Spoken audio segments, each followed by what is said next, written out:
Hello you guys, and welcome to Mr. and Mrs. Social Studies. My name is Sarah, and thank you for joining me for today's tutorial. I'm going to walk you through the 3 steps to write better descriptions on your TPT products. I've received several comments from you guys, as well as actually some questions from fellow coworkers. And writing descriptions on TPT is not easy. It definitely can be a time-consuming part, and we want to make sure that our descriptions are as good as they can be, because that's something that a potential buyer uses to help them make a decision about a product. So with this, I want to share 3 specific strategies that can help you write better descriptions and be able to write them more quickly. Let's begin. The first important strategy when writing descriptions for Teachers Pay Teachers is what I call the subplan mentality. Just like if you are writing a subplan, or at least for how I write my subplans, I'm usually going into a lot of detail because the substitute doesn't exactly know how your class operates, so you have to write that out. You kind of set the stage, talk through the different procedures and things that might be happening in your classroom, and you give a little bit more of a detailed explanation since the sub is going to be explaining the activity, not you. The same should be true for Teachers Pay Teachers, whether it is within your description field or within the product itself, but hopefully both places. You want to be going into a lot of description and detail about it so the teacher is able to have success with it. If you go into more detail in the product description and kind of talk through how it can be used and how you can get it set up in a class, the teacher will be able to better understand if it's a good fit for their class and whether or not they think they'd like to buy that product. And if they do choose to buy that product, it helps them think about how they can incorporate it in their classroom. You know your resources best. So of course to you, it might not seem like you need to have these additional parts or this additional description. However, your buyers will definitely appreciate it and can get more out of your product. The next thing to make sure you include in your description is keywords that are prevalent in searches. Now, I'm definitely not an online marketer and wouldn't say I'm a pro at this. However, some of this is common sense. You want to make sure that your product is search friendly. To help illustrate this point, I think it's best to use one of my own products as an example. I have an Opening the West simulation, which is a simulation for Western expansion, specifically more so later in US history, the 8th grade version.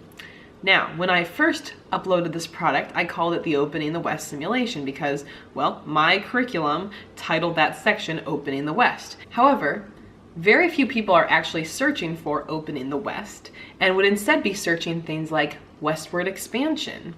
So I later changed the name of the resource for search terms, although you can still see the original cover of Opening the West simulation on the actual product image. After I switched it to be more specific to westward expansion and highlighted some of the terms that someone else might be doing just in a unit that's titled differently, then I started to see a lot more sales on that item.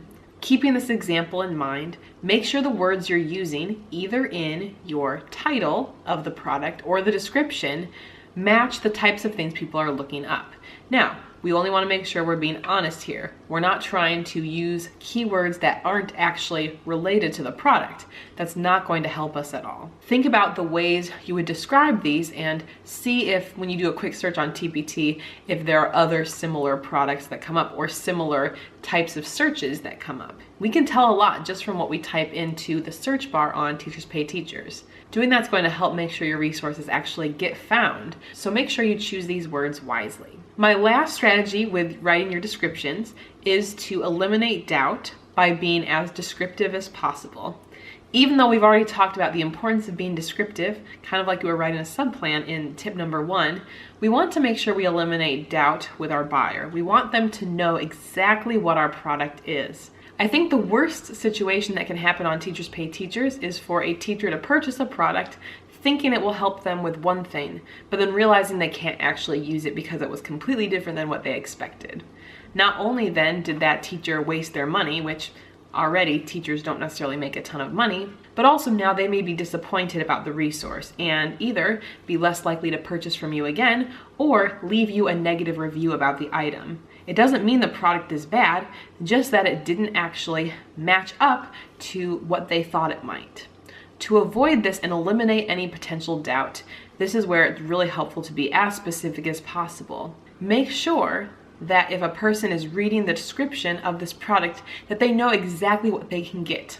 Tell them what is included in the product, all the different parts along the way, what types of skills it will help the students build, what sorts of information is needed. And to avoid confusion, list out anything that's not included in this product to help them know what it is not. Doing this will give your buyers a much better sense of security when purchasing these items, and you won't have to worry about them, being upset with it or leaving a negative review, at least because it wasn't matched up to what you want. While I don't purchase a ton from Teachers Pay Teachers, there have been a couple opportunities in the past where I was really hoping I'd get one thing and it turned out that it was something different, but I took a risk on it and unfortunately it did not pay off in those situations.